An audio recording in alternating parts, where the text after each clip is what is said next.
Yes, national champions once again, Ohio State University.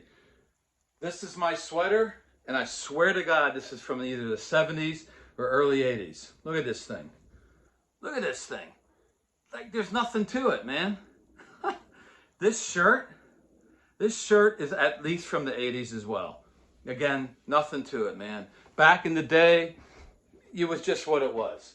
Look at this. This is actually Archie Griffin. That goes way back, but that shirt's more recent.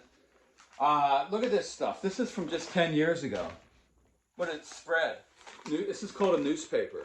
This is the spread formation they're talking about here. They got it wrong. They talk about Rich Rodriguez. It's my buddy Manny Matsakis had a lot to do with that. That's another story for another day. Then they got here, Houston, when Tom Herman left after the last national championship to Houston. Again, newspapers, man. We talked about this for a while. What's the date on this? What's the date? August. We were talking about this stuff way past the time, man. Look at this. Look what I got over here. This is called a magazine. I don't know if they make these anymore. This is Braxton Miller, the man. You look in the article in here in Sports Illustrated, he ran the ball. They said he couldn't pass it. They had no clue what power spread was back then. All right. And then, here it is, the last national championship. Again, magazine form. I guess we still have Sports Illustrated, right? I guess I can find this stuff. Yeah, so I tried to put this baby on. It actually doesn't even fit all the way anymore, so whatever. I got my hat from the national championship. I got a bunch of stuff that's not even here. I have stuff that is scattered throughout the country. I've lived in a lot of places. So here we go. Ohio State national champions. Yeah, I know, it's 2 weeks later. And in this timeline, this age that we live in, 2 weeks, pretty much we've lost all our coaches. We've lost all our players. It's 2025, and we are what, in last place this year? I don't know where we're at. We're fighting to try to get into play. Oh wait, we didn't even start yet. Wait, what am I saying? That's right, because you can't play a effing season in 2 weeks. But here we are. We might as well have played the whole 2025 season. The hell with the national championship. That was 100 years ago. 2 weeks ago. Might as well be 100 years ago. Just saying. Got my buddies here from Philly. Hey. Shout out, Eagles. We're going to head down to Philly in a little bit. I told them, be prepared. Win or lose, it's over. The second that Super Bowl's over, this season means nothing. We're already next season. Barkley's injured. Hurts is flipping out. Guys are getting traded. Whole thing's in despair. Then I'm kidding around. But yeah, no, it's unbelievable the age we're in. So what next for me? Like, what next? I mean, am I going to just moan about the way it is and whatever? We don't even know, no, this is what I'm going to do. First of all, what's next for me is I'm going to figure out what the heck I'm doing, how I'm going to format all this stuff, my YouTube, my internet, and my website, because I have a website and a lot of my heavier stuff should be written in written form. Then there's stuff for the videos, the film breakdown stuff. And a lot of this talking stuff should be on a podcast, to be honest. So I'm going to get that all straightened out. What I'm going to do right away is enjoy the national championship game. I'm going to actually review the national championship game. I didn't jump on the Tennessee game because I'll be honest, with the stuff I saw in the regular season, I had no idea if we were going to win that game. And in fact, I would bet that we were going to lose it. We were kind of a mess. Losing to a horrible, honestly, a very average to horrible Michigan team. Barely beat Penn State, who was highly overrated this year. The Oregon game I have no problems with. Oregon was a very good team. That was a very close game. And we almost won. I mean, it was a close game. I went through a lot of videos. I started jumping on it because Juck on Bucks was like, I was going to reset. And I'm gonna have new software. I'm going to get this right. So it's easy for you guys. And Juck on Bucks was like, hey, Drew, man, you got to get on this now. You got to get on this now. Juck on Bucks is awesome. As you guys know who like Juck on Bucks. Awesome Ohio State fan. Awesome guy with a great site, great show. And he fired me up. And he and the Buckeyes fired me up. And after that Tennessee game, I'm like, all right, I'm jumping on it. So I went and reviewed everything. And honestly, I told you guys what the game plan was for Knowles back in the first Oregon game, what it would be for this next game, the Oregon game. And I was correct. I said he was never going to blitz that much against an Oregon team that does quick game and max pass pro. And he didn't. He didn't blitz much then. He didn't blitz much now. We had a lot more sacks the second game in the playoffs because the coverages were so unique and great. His coverages were over aggressive that first game. He calmed it down in the second half of that game, and he did something even more. He got the 5 DB flex, as I called it. You can go check out my video about how he starts with 5 DBs and flexes them all. He was doing this against Josh Heupel in Tennessee and their Art Briles stuff. He was keeping guys, 2 linebackers overhang, crashing the box. It was a real good scheme. He continued to do that, but he mixed a little more of the blitz, just a couple surprise blitzes, just a little bit against Oregon, because you have to against that team. You got to mix a little more. Then he played Texas, and Sarkisian does a lot more pro style, but he mixes it a lot. Pro. So basically you had Heupel doing all PS, power spread. Then you had Stein, the Oregon guy, doing mostly power spread, but a little bit of pro. And then you had Sarkisian, really a big mix of pro and power spread. As you get more pro, you can get more aggressive. You can do more man-to-man. You want to do more man-to-man. You want to get more blitzing going. All along the way, Knowles moved from the crazy defensive back coverage stuff to the up front to the blitz stuff. And by the time we got to Notre Dame, Denbrock, their offensive coordinator, is mainly power spread, but it's in a very pro style. That's all I can say. So I said he's going to really bring it this game. He's going to bring the blitz and not mix the coverages as much and do a lot of man-to-man, and that's what we did. Jim Knowles did it right the whole way, every step of the way. He did a great game plan all the way. He only got burned one time all year, really, and that was that Oregon first half. And Stein is a heck of an offensive coordinator. Other than that, he did it right. He's gone. He's off to Penn State. Good for Penn State. This is a heck of a defensive coordinator they're getting. I'm going to get into all that stuff later in the year. Right now, I want to enjoy this. So what happened to me when I'm trying to watch this game? Because honestly, I wanted to do this video the night of the game, but I didn't get done with the game until about 2 in the morning. So why is that? And I was too tired then. I was fired up, but I'm like, I'm not doing a video now. And now 2 weeks later, I started looking at the internet the next day, seeing all this nonsense everywhere, just flabbergasted by the bullshit that exists in social media today. Just utter nonsense and bullshit, left and right. Clickbait, click, click, making shit up, just random shit, and then film reviews that are making crap up. Right on the film, you can see it, and they're making it up, and it's insane. There's some good guys out there. Cody Alexander, JT O'Sullivan, these guys, even the pro guy, Kurt Warner, Chase Daniels, do some good stuff. But a lot of this stuff, Zach Smith, by the way, I use his stuff. His stuff is straight up, man. He tells you how it is from a coach's point of view, and it's good. But there is so much crap out there. I still can't get over that dude who keeps talking about the Henderson screen pass of Texas, trying to say we had great blocking. If you look at the film and you really look at it, that we didn't really make many blocks. And it wasn't about a big blitz. It was a 4-man rush, but they were set up in a huge, deep Tampa 2 coverage because they were worried about JJ. That's all it was. It's not complicated. How does this guy miss this? How does he sell it? And how does like 200 comments say, yay, that's awesome.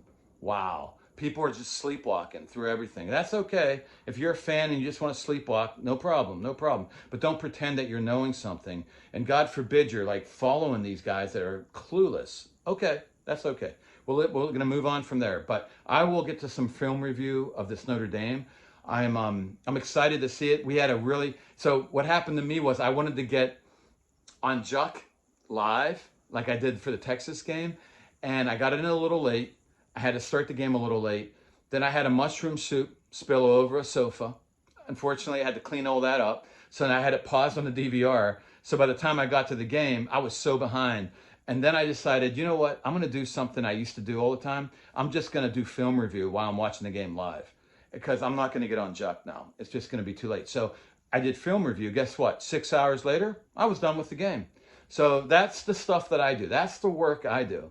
I maybe don't put all the work into these film things. I'm going to try to get these things more professional, but I put a ton of work in. I know stuff. I've talked to 1,000 coaches. I've researched like a maniac in the last 10, 15 years. I've done a lot of stuff. I played the game too, by the way, and I know the game. So all this stuff has gone into this. It's not just by happenstance, and I'm not just saying shit out of my ass. Like, I've really studied this stuff. So anyways, I studied that game. And so what I saw right away was Jim Knowles doing exactly what I said. Load the box, bring more pressure up in the front. You can do that against Denbrock. What I didn't expect was Denbrock's game plan. Riley Leonard ran the ball 8 times in the first drive. That was wild. And I loved it. It was a great game plan. Funny thing was, we were loaded in the box. And we went big. What is Knowles called? Big people. We went big people. And we still didn't stop them. So why is that? Nothing wrong with the scheme.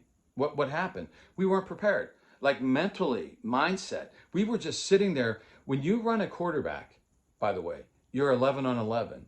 When you don't run a quarterback and he hands it off, you're 10 against 11. So when you run that quarterback, you have that extra man, so it's 11 against 11. As a mentality in the defense, you have to be ready to say, hey, we don't, the quarterback isn't left out of this. He's right in the middle of it running the ball. So you have to be able to get in there and smash that thing. We were not prepared mentally. And understandably, who would have thought Riley Leonard 8 carries the first drive? The scheme was fine. We just needed a better mentality. What was the best thing about this game? And you're going to laugh at me because I've been yelling, where is our tempo? Where is our tempo? I was so happy we didn't do tempo that first series. For the first time ever, I was happy because our defense got pretty much obliterated by Riley Leonard that first series. They needed the rest. They needed to regroup. They needed to figure out what was going on. And they needed Larry Johnson, the defensive line coach, to rip them an effing asshole. And that's what he did. He got in their face. He said, what the F are you doing out there? What the hell is you? Boom, boom, boom. Come on, let's go. And got them fired up. No more running of Riley Leonard. No more running of anyone. No more passing. No more nothing. You know, it was no points until late in the third quarter when the game was over. There were no more points. That was the end of that. Now, why was that able to happen? Because we had a long, extended drive. And I was so happy to see that. Just little play here, little plays, little matriculation down the field, misdirection by Chip Kelly. It was a great game plan. I can't wait to review it. Yeah, 2 weeks later, and I know, national championship, who? What? You mean Alabama? Georgia? No, it was Ohio State and Notre Dame. It was 2 weeks ago, guys. It was just 2 weeks ago. So I'm going to still review this. I can't wait to review it. And I can't wait to see this game plan because Chip Kelly had a great game plan, but they did go in the big huddle, slow tempo, which I had a feeling that was going to continue. Now that's a whole nother ball game. I'm going to have to do a Ryan Day video about what Ryan Day did this year, and I'm going to do that. But, you know, but in this one instance, I was so happy for that. We kept the defense off the field. We worked our way down the field, got the game-tying touchdown. The defense regrouped, came out and beat the crap out of Notre Dame. They did not have the talent nor the coaching to handle this team when it was at its best. And I picked them as a surprise team early in the year. I'm not surprised they were in the national championship. But if Ohio State played their best, this wasn't going to be a game. After that, we did a lot more, and never really did tempo, but really good game plan. A lot of misdirection, mixing of pro and power spread. Will Howard, it's the best he's been the whole season. He's doing pretty good in the pro style, really good in the improv stuff, using his feet. And, you know, JJ got some, everybody got involved. The line did, it was a great game. It was one score after another. And on defense, it was what I said was going to happen from our side. There was going to be more blitzing and all that. On their side, and I said the matchup was going to be Al Golden, the defensive coordinator for Notre Dame, who's, by the way, he's in Cincinnati Bengals now. So, you know, that's done. He's gone. Cincinnati Bengals. I think the next day, whatever. Which is a great move because he was with the Bengals not that long ago. But anyway, under Lou Anarumo, by the way. But I said Al Golden, who's been under Lou Anarumo and who's been under other great coordinators who mix it in the back, Terrell Austin, and a couple others, he definitely can mix zone and match zone. Absolutely. And yeah, he was doing man-to-man all year with Notre Dame because they weren't playing really great receiving cores. They just weren't. And don't tell me Georgia. Georgia was weak at receiver this year. He wasn't playing a great receiving core. So you can go man-to-man and then pressure. That's what you should do. Or man-match. Man-match. This one, he went more zone and zone match, which I said it 1,000 times that was going to happen. And I was shocked to hear Herbie, whatever his name, saying, you know, oh my God, this is such a shock. Notre Dame's been man-to-man all year. Well, I don't know what to say because that's all I mean, that was obvious. If they didn't go zone, I would have been shocked. But he did zone. What I was even more shocked by, the commentators are goofy. It's what it is. I couldn't believe Ryan Day, supposedly from the commentators, said that that's what he told her at halftime. He didn't know they were going to be doing so much zone. They're going to have to make adjustments. But what are you talking about? I don't understand why Ryan Day didn't know this, if that's true. But absolutely, if you know this coach, Al Golden, and you know his background, he absolutely can go zone. And he was probably going to do that against a great wide receiving core. So he did it. It was a good game plan by them, but a really good game plan by our offense and Chip Kelly and company. Can't wait to break that down. I don't know, you know, it was matriculating a lot. It wasn't big explosives, but some stuff, you know. But one score, it's touchdown, another touchdown, another touchdown. Before you knew it, the game was getting out of control. And it was what I said. Notre Dame was going to have, and this is their best offense since Brian Kelly's days. I mean, this is the best under Marcus Freeman. And their offense is pretty good. They've got some good receivers, really good running backs, decent offensive line, a decent quarterback, an underrated quarterback. They had no shot. Well, with Knowles doing the right stuff, mixing in the blitzes, mixing the pressure up front. Couldn't do that against Oregon because they would have burned us. He didn't. Couldn't do that against Tennessee either. Could do it a little more against Sark. You could really go to town here against Notre Dame. So great game plan by Mike Denbrock. Didn't last. We shut him down. And with that kind of pressure, the offense can play more free for us. They did. Even though it was good stuff by Al Golden, it wasn't enough. Now, supposedly Marcus Freeman at halftime, again, going by the broadcasters, said we're going to get more aggressive. And it looked like it. The second half, he really started going man-to-man more and doing kind of press coverage stuff that we would have burned them so bad. Unfortunately, we started to try to run out the clock. And Ryan Day even said that he wanted to go for shot plays down the field, but the players didn't. I don't know what the truth is here. I don't know. All I know is we were starting to run out the clock a little too early, in my opinion, pile up the points. I know it was 31-7, keep it rolling, but it's easy to say from here. Got conservative, could have hit big plays that whole second half, that whole fourth quarter. Could have hit big plays, didn't go for any. They were just playing press coverage. They were loading up in the box. They were shutting us down on the run. They started hitting some big plays. We really let down on defense. We thought the game was over. It wasn't. They made a big comeback. We saw this with Arizona State and Texas. We saw this with Clemson and Texas. It is what it is. It's a long season. I don't even know what to say. I've got a lot to talk about. And by the way, for all those clickbaiters trying to figure out things to talk about, I'm trying to figure out what to talk about because I've got a list of like this. I've got so much stuff to talk about, I don't even know what to do. And that's probably why I didn't talk about anything the last 2 weeks. I don't even know what to talk about here. There's so much I would love to break down stuff, let alone the NFL. I've got a bunch of stuff in the NFL. Cliff Kingsbury has just exploded power spread. Forget Jalen Daniels. He's just the guy he's using, the quarterback. Yeah, I said it right here. He's bringing power spread full blast to the NFL, okay? I've got so much to talk about. I don't know what to do. But hopefully we'll give some ammunition for the clickbaiters so they can also, you know, have some more stuff to talk about. Maybe they can hear me and then they'll know what to talk about. But anyway, bottom line is great game plan from us all the way around. Al Golden did the right thing. Marcus Freeman lost his head. He was lucky we got conservative. Notre Dame's a fighting team, though. I give Marcus Freeman that. He's got a great culture. They didn't give up, just like Arizona State. We let down. They scored some points. It got a little scary for a second. And then we said, Ryan Day, I guess, said, you know what? Let's do that shot play now. Boom. JJ.